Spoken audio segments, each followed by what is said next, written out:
പ്രിയ നിരീക്ഷകർക്ക് രാഷ്ട്രീയം പാടില്ലത്രേ, അങ്ങനെയുണ്ടോ?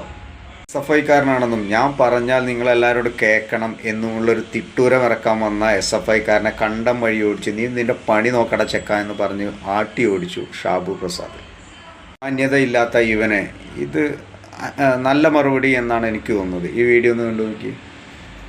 അതായത് ആര്യ എന്നെ വിളിച്ചത് ഇവിടുത്തെ മാതൃഭൂമിയിൽ എന്നെ നേരിട്ടാണ് വിളിച്ചത്. അല്ലാതെ ഇവിടെ നിന്ന് മാതൃഭൂമിയിൽ നിന്ന് RSSന്റെ കാര്യാലയത്തിലേക്കോ അല്ലെങ്കിൽ ഇവിടെ മാരാർജി ഭവനിലേക്കോ വിളിച്ചിട്ട് നിങ്ങളുടെ ഒരു പ്രതിനിധിയെ വിട്ടു തരണം എന്നല്ല പറഞ്ഞത്. എന്നെ നേരിട്ടാണ് വിളിച്ചത്. പിന്നെ അദ്ദേഹം പറഞ്ഞത് ഞാൻ രാഷ്ട്രീയ നിരീക്ഷകൻ എന്ന് പറഞ്ഞ് ഇവിടെ വന്നിരിക്കുന്ന ഒരാൾക്ക് അയാൾക്കെന്ത് രാഷ്ട്രീയമാണുള്ളത്? മിസ്റ്റർ സാദിഖ്, എനിക്ക് നല്ല വ്യക്തമായ രാഷ്ട്രീയമുണ്ട്. രാഷ്ട്രീയ നിരീക്ഷകൻ എന്ന് പറഞ്ഞു ഒന്നിന് തന്നെയാണ് ഞാൻ വരുന്നത്.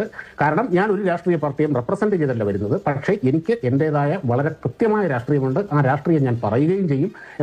ഈ രാഷ്ട്രീയ പാർട്ടികളുടെ ലേബലിൽ വരുന്നവർക്ക് മാത്രമേ ഇവിടെ രാഷ്ട്രീയം പറയാൻ പാടുള്ളൂ എന്നൊക്കെ തിട്ടൂരം ഇറക്കിയാൽ പോയി പണി നോക്ക് എന്ന് തന്നെ പറയുള്ളൂ. എനിക്ക് രാഷ്ട്രീയമുണ്ട്. പിന്നെ എന്തുകൊണ്ടാണ് എന്നെ ഇവരെ BJP എന്നോ RSS എന്നോ ഒക്കെ വിശേഷിപ്പിക്കാതെ പറഞ്ഞാൽ RSSോ BJPയോ എന്നെ ഈ പണി ഏൽപ്പിച്ചിട്ടില്ല.